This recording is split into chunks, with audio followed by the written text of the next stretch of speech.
This week we'll be delving into the Monetary Policy Committee and not forgetting the current overview of the private sector without forgetting the fiscal space as we sit. For this and much more, join us. My name is Likian Eli and this is your week in a brief.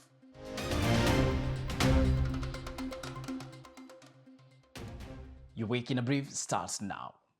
The Monetary Policy Committee sat on Wednesday and resolved to retain the 13% benchmark rate. Remember, at such a time last year, the lending rate was 10.5%. What does this mean to the economy and how exactly will this impact your businesses? Stella Soke with more details. Well, Eli, as rightfully stated in the press release by the Central Bank of Kenya, retaining the benchmark rate at 13% will help sustain inflation within the CBK's midpoint target of 5%, as well as ensure that the shilling remains stable against the dollar. The other option was to cut the rate, but the committee cited that cutting the rate will require prudence, as major economies, and in this case the US Federal Reserve, has not started cutting its benchmark rates yet. With regards to the economy, the direct impact of maintaining the rate as is that loans will remain expensive for Kenyans because this rate is used as the benchmark. It's also interesting to note that non-performing loans have increased significantly over time and especially after the CBK started to raise the benchmark rate last year. This points towards the hurdles that borrowers are facing with regards to meeting their debt obligations. On the upside, foreign capital will continue to flow into the country, given that Kenya's investments, especially in the fixed income space, remain attractive. So this, coupled with other factors, will consequently help sustain the stability in the foreign exchange market. Now, still on matters economy, Stella, on the week ending 7th June, we still saw a lot of information being circulated on the private sector, Stella. If you may kindly update us, how does that look like as we speak? Participants in the private sector cited improvement in business conditions during the month of May.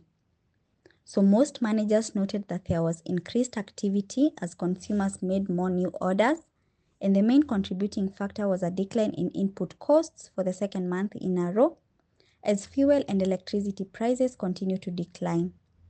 The appreciation of the shilling against the dollar also played a significant role for importing companies as it made the imports cheaper.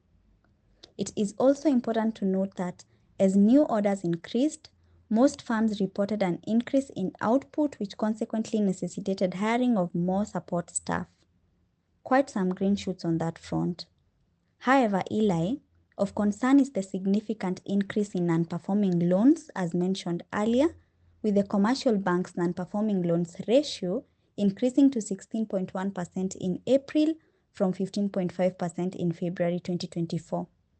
I see this as a function of elevated cost of credit, coupled with reduced profitability caused by high tax burdens and an increased cost of living. Specifically, the agriculture, real estate, tourism, restaurant and hotels, trade and building, and construction sectors accounted for the most non-performing loans. Thank you for that, Stella. Let us now shift our gears and look at the budget, which is scheduled for 13th of this month. Now, my focus really is the issue of borrowing. Are we able to meet our targets, Stella? And if so, bring us up to speed with that. Good question, Eli. So last week, the government, through its fiscal agent, the Central Bank of Kenya, was able to raise 31 billion from two of the June bonds, and this slightly surpassed its target of raising 30 billion from the papers. So this, together with the amount raised through treasury bills, took the net domestic debt for the fiscal year 2023-2024 to 479 billion.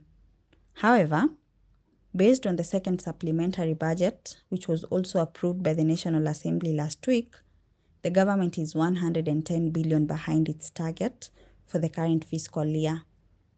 So with only 2 weeks remaining to the end of the fiscal year, it's unlikely that the government will be able to meet this target, but it's also important to note that we have already surpassed the target under the first supplementary budget.